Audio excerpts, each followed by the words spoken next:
It's been a while, hasn't it? I've been really busy, like, sinking into a pit of despair and all.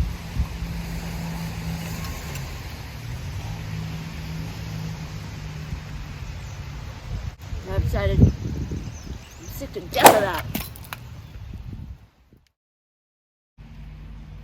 Truth be told, I have been hiding a little bit. I got injured just before part 4, long story short, torn ACL, menisci, all kinds of messed up, and the severity was missed for a long time. So what initially looked like a 3 to 5 month return to full function, which at the time I was choking on, has turned into waiting on a surgery consult, and we're like 7.5 months post, and looking at post-surgery another 9 months to a year recovery to full function. I was too embarrassed to talk about it here because I thought, how can I go on and on about how great parkour has been for me when I'm sidelined?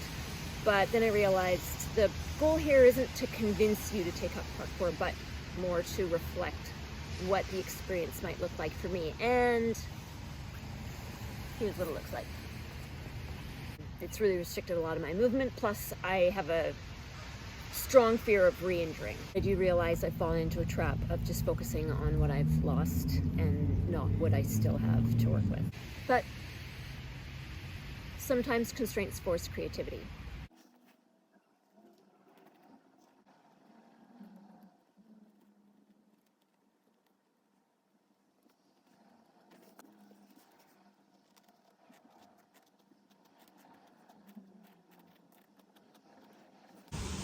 Part 5 is going to be all about taking the pieces of whatever you have to work with and building into something bigger.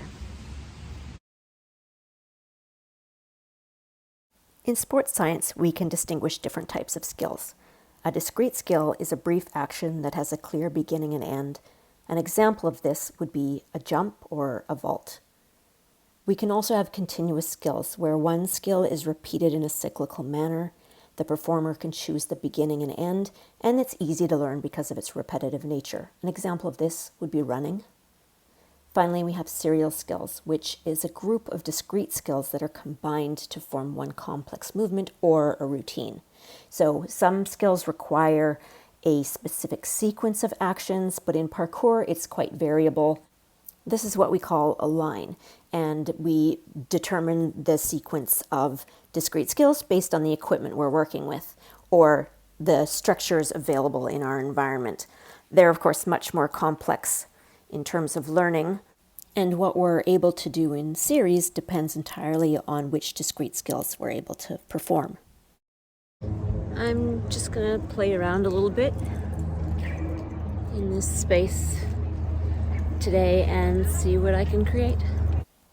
Over time, I've determined which discrete skills I'm comfortable with performing. Some limitations are in my knee flexion, some of them are in my power for takeoff, some of them are in my stability in my landing. So what you're going to see is a small set of discrete skills that I'm using in different combinations and on different structures.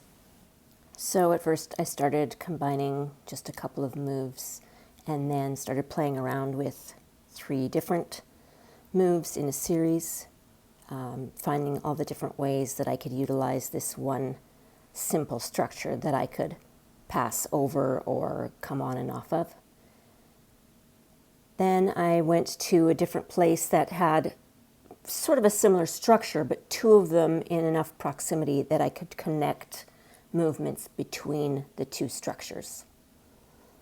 And then I had this setup which was just a little bit different in that one side of it was constrained. So it gave me a few different opportunities for moving. And I did realize after watching this stuff that in the moment it was really hard for me to figure out I got a little stuck there, what series of movements were successful. I think if I'd had a chance to view it from the outside, like I did after the fact, I realized, oh, okay, so this sequence worked, and then this other sequence also worked. I could have connected both of them, And really my goal here was not to create something super polished, but just to focus on the process. This particular structure did open up some new possibilities for movement, but eventually I did feel like I'd run the course of what I was able to create here.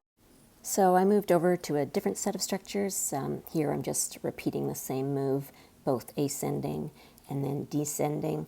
So again, I've given myself a new set of structures to try to apply those limited number of skills that I'm using, coming up with new combinations in a new environment.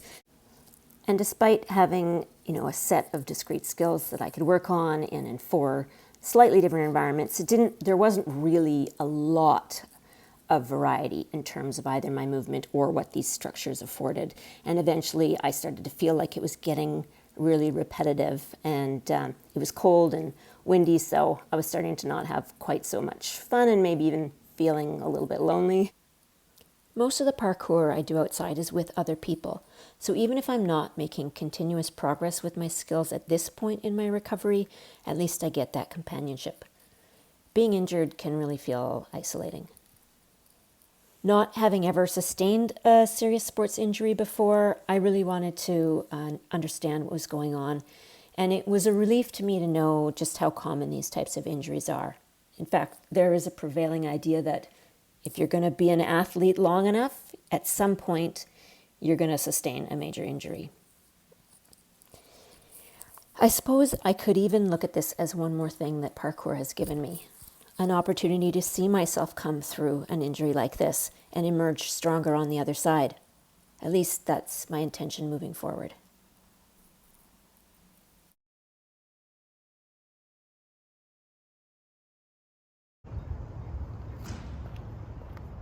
That's cute.